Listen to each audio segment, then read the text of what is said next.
do you believe that then somebody who is not as successful in America, average, will then come to Africa and become a millionaire?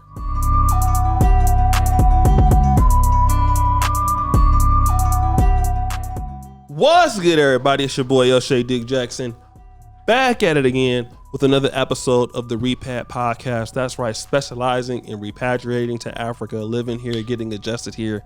And I'm here with my lovely co-host and manager. Yeah, hi guys. My name is Janita Maya. Let's get it. We're going to get into it. Yeah.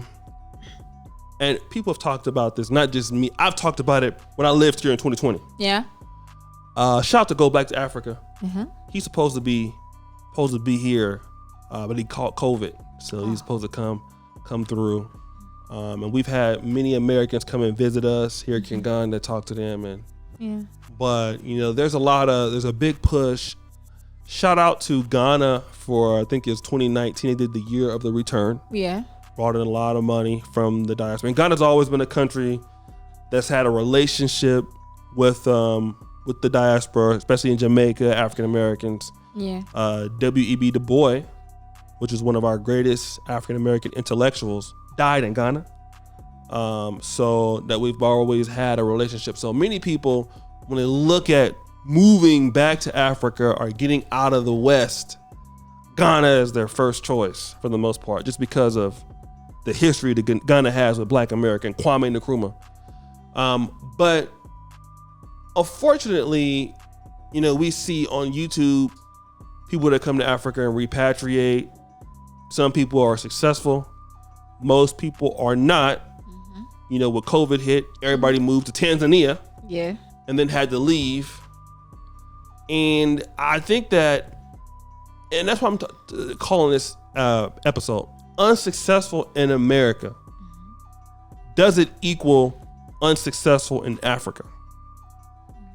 Meaning that if you are not a very skilled person in America, if you're not a very talented person in America, if you're not a very hardworking person, given the fact that America has so many resources, so many opportunities, what then can such a person do in the country of their choice, which probably has less opportunities? Well, not less opportunities, because there are opportunities in Africa for sure, but less resources to do something well in Africa. So in your opinion, from those that you've seen that come from just the Ugandan community, those Ugandans who lived abroad, come back here, African Americans, anybody, do you think that there is a correlation between how well they performed in America as to how well they perform here in Africa if they move back? I don't think there is. Okay. Because there are two different continents. Mm-hmm. You already mentioned that. Mm-hmm. There are two different continents with different resources. One continent has more resources than the other continent. Mm-hmm. What makes you think that you living the States with all those resources? By the way, one of the biggest resources the States has that I envy is credit. Not that I would get it, but I'm just saying the fact that you can wake up one morning and have what you have without paying cash for it. Mm-hmm. You can have a house, you can mortgage and whatnot, you can have a car and all that, and you don't have to pay cash up front like we do here. I feel like that's I feel people would want that in Africa. But anyway, back to the point. I feel like there's no correlation because it's a bit tricky. First of all, again, it goes back to the point of why are you coming to Africa? Okay. Why? I feel like once you get your why out of the way, then you can definitely make it. People have come to Africa. You're an example. You've come to Africa and you've done something for yourself. But you have to understand your why you're in Africa for you to make it. And then kind of, play around with certain things with your money, see how you can maybe invest it, see how you can use your network to your advantage, see what you can do for the people here, and that's how you can kind of get ahead. So it kind of doubles with that. Yeah. So let me just kind of clarify. Yeah. Do you feel that a person who is, let's look at Suda Rupiella. Yeah. He was maybe above average in the UK. in like 1985 and 86. He did save 25,000 pounds, something like that. But he moved to Uganda and became a billionaire. So, but he did own his own house. Yeah. Do you believe that then somebody who is not as successful in America, average, will then come to Africa and become a millionaire, become great? I'm talking about it's either a person who's not from, so let's make it even worse. Somebody that's like me, that's an American, I have no ties to Uganda. It may be different from somebody like Nalumu. Yeah. Rachel Nalumu. I put a picture up here. Very pretty girl. She's from Uganda, but was in Canada. So when she comes back, her family has land. They're rich. They know people. So that might be the different. But if you're a person that you have no ties in Uganda or Ghana, and you're not as talented in America, then you come to Ghana and move. What chances do you feel that person has to be very successful? The chances will be maybe a 1%. Okay. Because, like you said, you have no resources in the country. But I'm a person who's optimistic. I like to think there's hope for everyone. I like to think that everyone, can make it. So I can't, because you never know. Maybe they could land on gold somewhere and then make it big. But the percentage of that happening is 1%. The chance of that happening. You can't just come here with your handbag or backpack and then think you're going to make something for yourself. Though there are people who have made something for themselves when they came like that. But you just coming with no resources. I feel like as the years go on, the chance of people just making it out of the blue gets smaller. Yeah.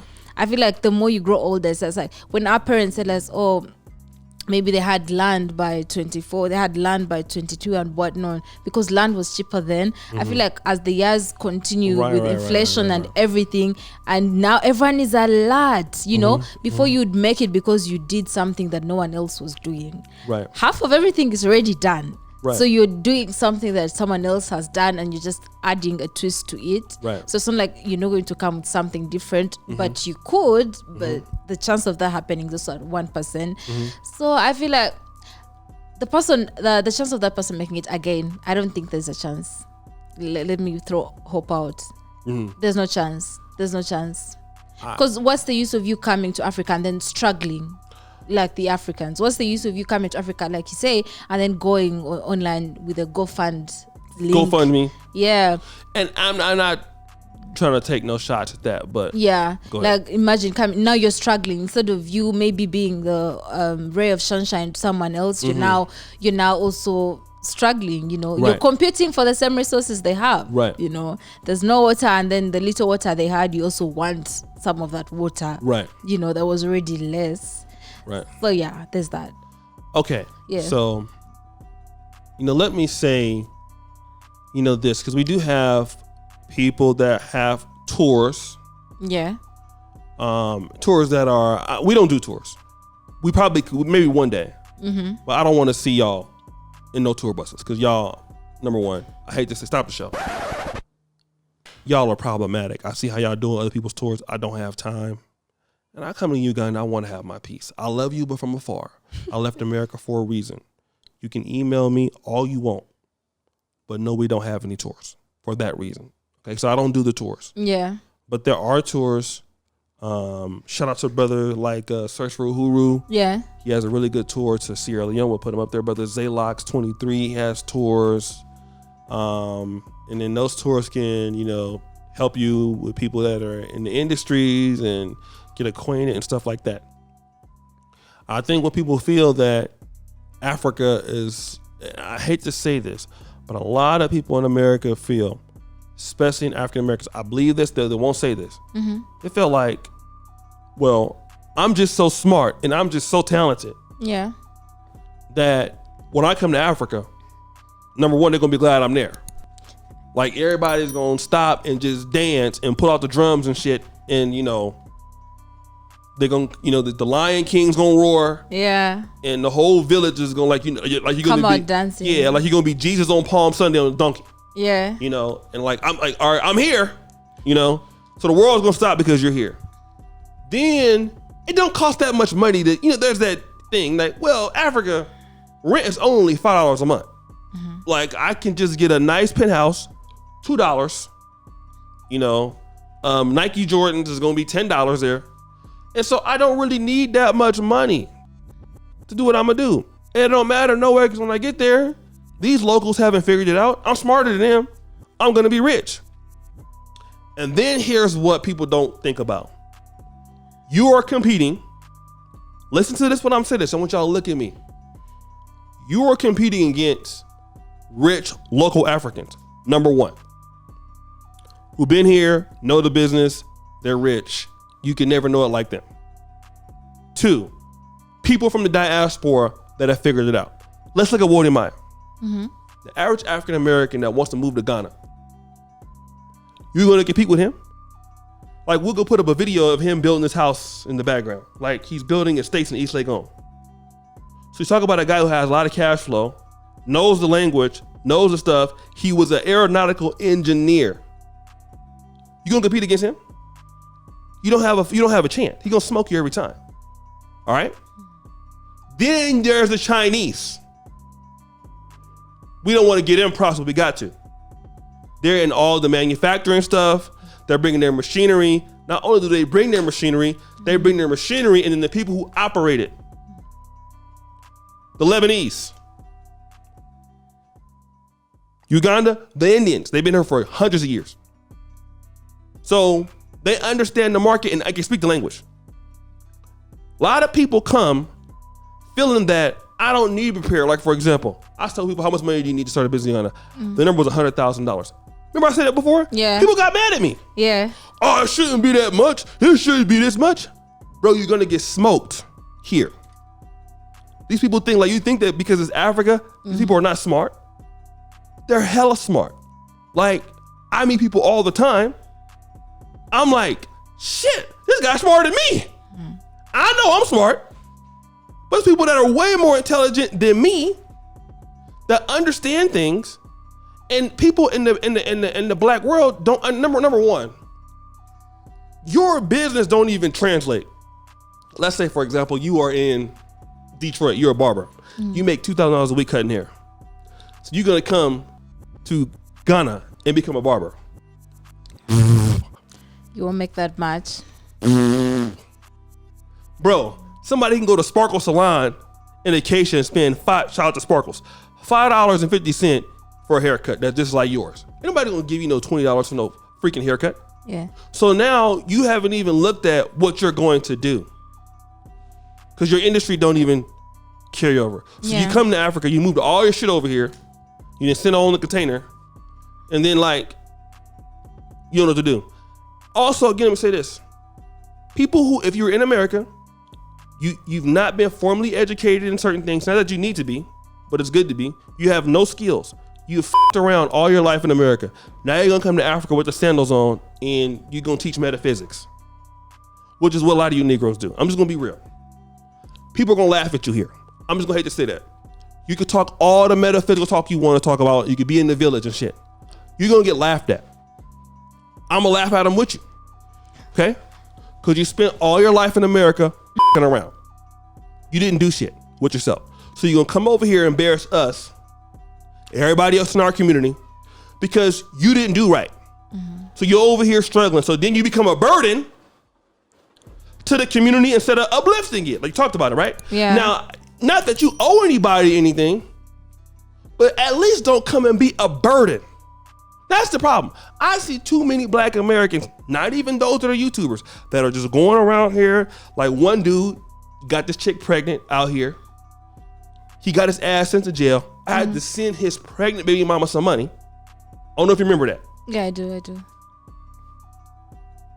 We didn't want to get into that. I ain't calling no names.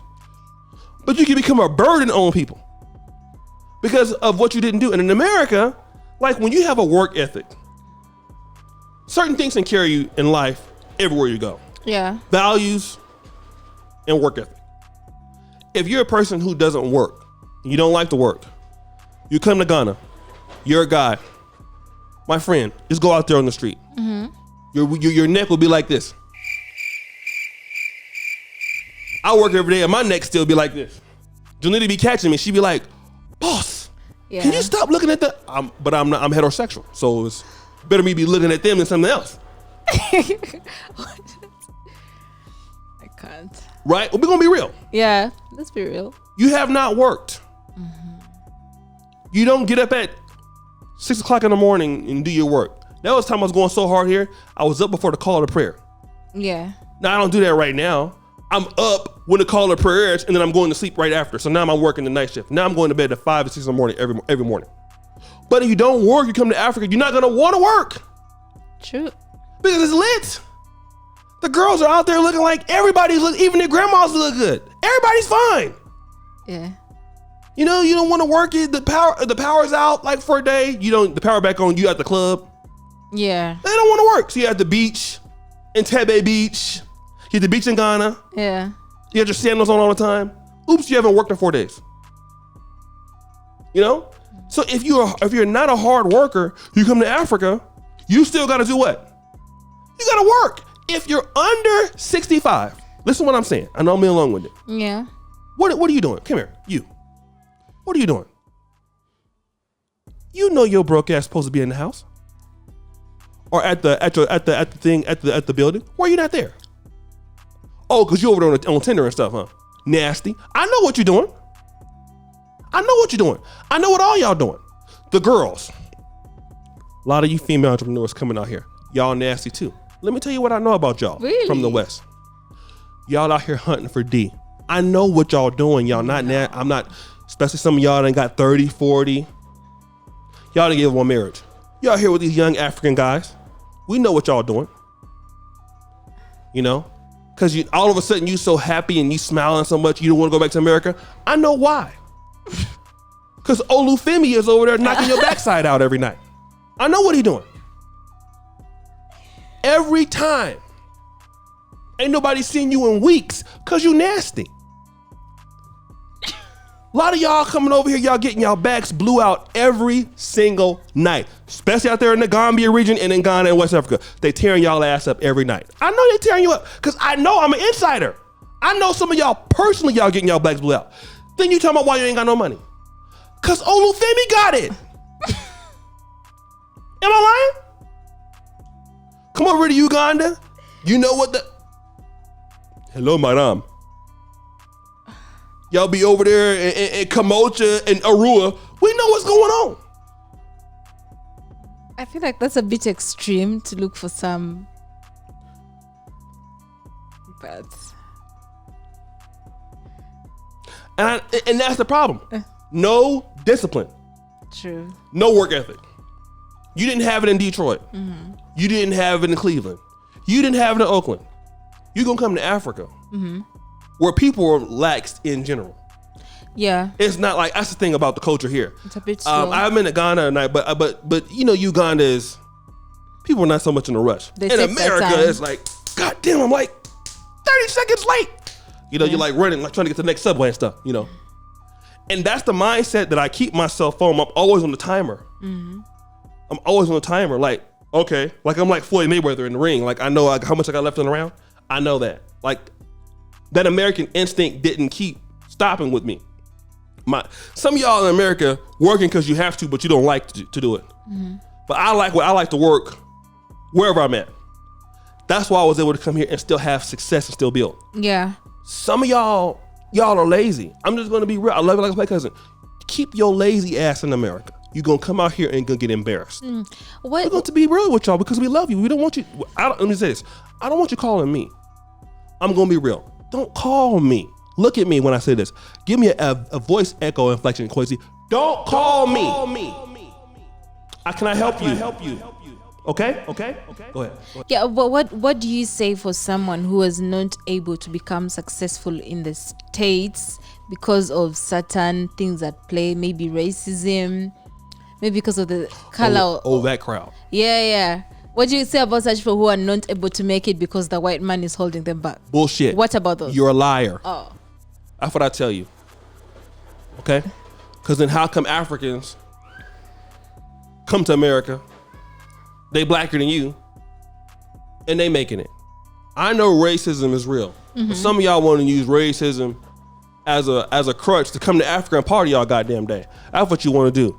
So I want to go to Africa and be free and not do nothing, and somehow find out how to. That's how all the scamming stuff starts. Yeah. And you see some of these content creators boo-hooing, all of a sudden, everybody had a big business back in America, and then you had those people too. Oh, I was running big business in America. Yeah. You wasn't doing shit in America. Why you lying to me? I know y'all love y'all. I grew up with most of y'all. I know you coming and going. I've been dealing with y'all for 40 years in the black community. Y'all wasn't doing shit. I know it because I was with y'all. Cleveland, Detroit, New York, Baltimore, accents a little different. Y'all are the same. No, you was not. Because if you was able to do that in America, you'd be able to recreate it wherever you go. Usually. So you was probably not as successful as you think you was. America, you can have a good job and get a pension and then come. Fine. Yeah. You can retire from the military and then come. Oh, yeah. But most people are not business people. Want to know who makes it in Africa? Unless you got an NGO job, or you working, whatever you're doing, telecommunications, or wherever you working for a job remotely. You gotta be a business person here. Oh, true. You gotta know the industries. Because you're not going to come and compete for the jobs, There you go. So you got to bring from the new. Like, stop the show. The Repat podcast is new, right? Yeah. We the only ones that do this in Africa. So that's shout out to us. Y'all know how we live. Don't be mad. It's not our fault. So you see how we do things, right? Yeah. But look at the investment. Look at the time. Look at the stuff. And also what African Americans is like. Africa is for the lions. America is tigers. What do I mean? Tigers do what in comparisons to lions? They both hunt, but what? One person hunts what? By themselves. The other ones hunt in packs. So that's the difference in America. Like, a lot in America is set up, it incentivizes people that if you're a person that likes to work by yourself, which I do at times, you can get real far in America. You're not going to be able to come to Africa and work by yourself like that. Because now you're dealing with somebody who may have skilled labor. Let's say if you want to get into, let's say, we talked to Sylvia yesterday, milk farming, dairy farming. You don't know that business. You want to invest in that business. It's going to take you a long time to understand the basics. Yeah. Then you're going to need to know where to get the land from. Then you need to know how that stuff. You got to build that project what up. What bridge you need. Hello. Right? Structure. Hello. Feeding. You have to get yourself into the community of the dairy farmers to see how the supply chain works, who knows what, how to sell to distributors, all of this. So this is a new thing. And nobody's going to make you do it. You have to want to do it, right? Because you're in the business of making money. Yeah. So you have to give yourself a competitive advantage. What you're going to find most people from the West that are not of African origin, and I mean we're all of African origin, but I mean like direct descendants. They can go out and point like, this is my cousin, this is my mom, who's from Uganda, or something like that. A lot of people not looking at it like that. So when you come to Africa, you live in a dream that's not there. So you end up going back and start all over again. Because you misjudged Africa, you misjudged Ghana, you misjudged Zambia. You didn't judge it right. Whereas the Chinese people, they're measuring and they cut. Yeah. And they cut, something they may leave and come back. I'll probably think. But you have to keep assessing it. And again, if your work ethic is not the best, get your work ethic up and prove that. Don't even talk about Africa at that point. Yeah. Speaking of assessment, there's a book by BMK. He's a rich man. He was a rich Ugandan man. He passed on, unfortunately. May his soul rest in peace. And he talked about every time he would start a business, he would have the Chinese and the Indians on his back because they knew that whatever he started up would work. So they would be on his back and start up the exact thing and offer it cheaply. Wow. Yeah. So that's the thing, is like, that's why he couldn't start up some other businesses, because every time he started something, he had the Chinese and the Indians right there to like offer something cheaply. So you also have to keep that in your mind. Every time you start up something, just no competition is going to come out of nowhere. No one owes you loyalty to like, oh, I won't do this because this is someone else doing it. No, the moment you start something and it's booming, 10 other people are going to come and start the exact thing. Yeah, and even if I mean, like, look at it on the streets in Uganda. One clothing store there. The whole street. Yeah, clothes. 37,000 clothing stores. One furniture, right? Yeah. So then you got to look at your skill sets and say, what is my competitive advantage? Yeah. Because I dare one of y'all to come set up this podcast in Kampala. I dare you. I double dare you. Go buy the lights. Go get the cameras. Yeah. And then go out here and build a YouTube audience. I dare. Do it. I know you're not gonna do it, so that's why I can do this. Yeah. You're not gonna do it like this. You can't put it out every day. So that's our competitive advantage. Yeah. But it took years to reach that. Time. Many people want to come to Africa. You come to a tour, like you visited first. Yeah. All right, it's great. You've been thinking about Ghana all life. You just haven't, like, you seeing Kwame Nkrumah in your dreams and shit. Milton Obote is there. You wake up, Idi Amin is giving you dinner. So you really want to be here.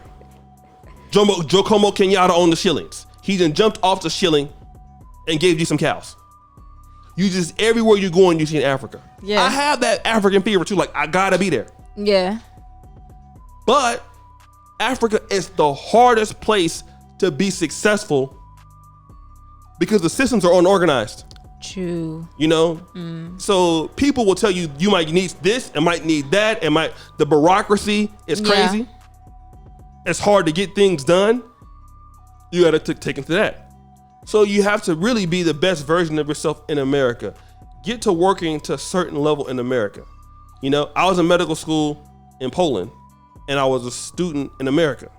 When I came to Poland, I had to become a better student because my lack of effort in America was not going to make me pass in Poland. Yeah. You need to be better in Africa than you were in the United States. 10 times better, actually. You got to be good. Yeah, you have to be great if you want to be succeed here. And because especially if you don't have a community and all that, you got to be good. You got to be great. Because the Chinese are here. Yeah. And they're going to smoke you. People like Wodi Maya, they're not playing with you. You have a lot of Africans who are, like, think about the most Africans in America that come back and do things here in the continent that a lot of people in the diaspora compete against. And I'm talking about as far as the Jamaicans and the Caribbeans and African Americans and other people. When you're competing against powerful families, people who have big businesses here, their children studied at Oxford, and people who went to Harvard, their children, and they're doing things in Africa. So they got their parents' money. They're already talented themselves. They understand the markets better than you, and they're smart. Yeah. What do? And the parents have like a vast network. The parent knows this one knows the other person, this one. It's like, right. Yeah. So you're going to come here with $5,000 and compete against them. Yeah. They're not going to tell you that you're a joke, but I'll tell you that would be a joke, right? If you want to be successful. If you want to be successful, think about the things that you can do. Yeah. Like tours is good. Always customer service things is good. Things that Black Americans are good at. Those are good things. Hospitality is good. And if you're good and if you have foreign market and it can be duplicated here, but it takes time. You're not going to just be unsuccessful in America and then come over here with a dream because you're going to get your ass kicked. Even in a place like where you think that you have more opportunity, like let's say Uganda, because Kenya, they really going to kick your ass. Uganda, I found out from Sylvia, she was like, well, you know what? I found out because she worked for AgriProFocus. Yeah. She was like, in South Sudan and the Congo, I found out that Uganda were better processors of food than they are. Yeah. So, and Congo was huge. So just imagine somebody's already better than you. Yeah. So you have to look at it from that perspective and say, okay, I don't know how to manage people. How do you find talent? If you don't have that skill, don't come yet. How do I find that? How do I know how to talk to people? How do I know how to build the people around my concepts? Yeah. Can I teach my business? Can I teach my industry? Then you can come. But if you haven't done that, you're going back. You might stay in Africa for a year. Yeah. You'll have a lot of fun times. You'll enjoy. Booty clapping sounds. Oh God. You girls out there, y'all be getting a lot of D. You be back there in Compton on the road talking about, woo, girl, it was so fun in Africa. Well, why you come back? Yeah, well, exactly. So I would say that unsuccessful in America usually means unsuccessful in Africa, unless that person has a really strong work ethic. Some people can make it anywhere. Yeah. But usually that's the case. Yeah, so you have to have some form of success and where you're coming from. No form of success. And I mean, as an entrepreneur, in a skilled trade, in a business, if you don't know how to run a business, Yeah. chances are likely you're gonna fail. That's true, because you can't just come for vibes. I mean, if you don't work, you don't eat. It's for everyone is working, everyone is doing something. You can't just come and sleep all day and then expect money to just appear in your account just like that. Yeah. And you can't beg it on YouTube. Yeah, you also can't do that. Yeah. You can, but I don't give you shit. You can, but in your planning, you can look at that.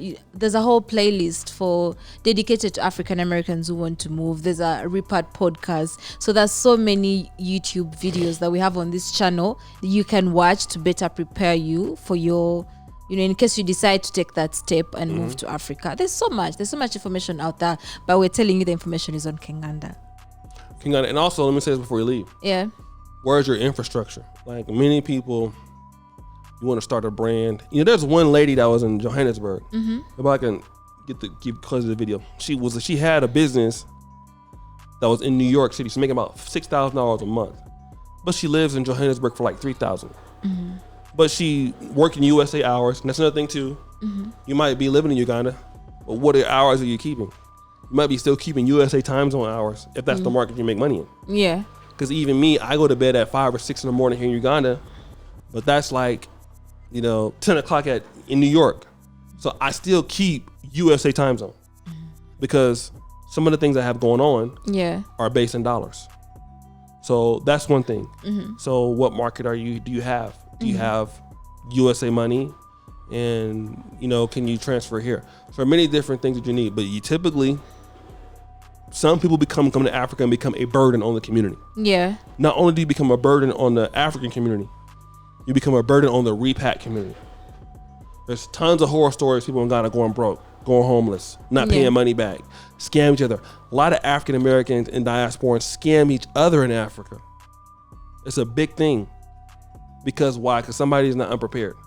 So other people have to pay for your stuff because you up. Yeah. And it's not fair to the community you're coming in. Come to the community that you want to be in and be somebody in the community that adds to it. So many people come to repat communities in the black world and you take from it. You don't have your shit together. You're dusty. And you're really dusty as hell. And nobody want to say it's a lot of dusty sisters in these repat communities and brothers too. Some of y'all coming over here, I'm just gonna be real. There's an issue with some people coming over here with their kids. Yeah. They didn't figure it out, and the kids are suffering. I know one in particular, I won't call her name. Ain't seen your kids in years, but you'll hear on YouTube. But leave the dustiness if you can in the States. Yeah. All right. Yeah. Because Africa don't need no more. Listen, it's a lot of dusty roads already out here. I'm just joking. Don't kill me.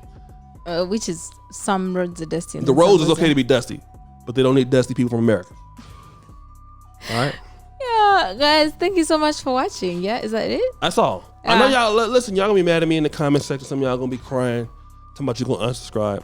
I don't care. You know me. Y'all know I was gonna keep it to you real. This is a controversial topic, but y'all need to know. Yeah. Africa is not a plaything. Uganda is not to be played with. Y'all think this is a game. Uganda not a game. It's not. Every day I act like I'm fighting for my life every day here. Yep. Even though I'm not. I be at Kibera sometimes. Don't come up there. I don't want to talk to you.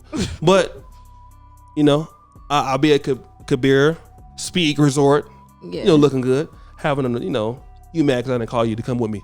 But I act like every day I'm fighting for my life every day. Yeah. I'm not. I'm doing good. But that's my mentality. When I get up today, I'm fighting for everything I got. Yeah. If that's not your mentality, it's going to be hard to do well here. Because people out on the street, that is how their mentality. The guy coming knocking on your window and trying to sell you a COVID mask. Yeah. He's trying to fight for 3,000 shillings to eat that night. Many people are in Africa looking for day to day and they're out there competing as if it is their last day. And if I don't go there, my daughter and I going to have diapers for today. That's their mentality. Yeah. And that's one thing that we need to learn from them. And I take it to heart. When I see little kids out there or some people out there hustling, I'm like, listen, that's the energy that I need to have. Yeah. And I need to put in that much work. Those people who are going to do well here. If you do that work, you're gonna do well. Because there's opportunities for people to fill in those gaps in Africa and countries, because that's who the diaspora needs to have. The party animals, we know y'all gonna be here and all that stuff. But and the nasty, freaky people, you know, come on, the D chasers. Yeah, but guys, do like and subscribe. Do subscribe if you've not yet subscribed. Like this video. If you want to see more of us, do email us certain topics you want at teamkenganda@gmail.com. You can also send us a DM on our social media platforms. That is Kengana Nation Instagram, Kengana Nation Facebook, Kengana Nation Twitter. We have someone who will reply to your DMs right then, and we'll do the topic just like that. We got you. We got you. Yeah. Best podcast in the world because I'm on it. And I guess you too. See you guys next time.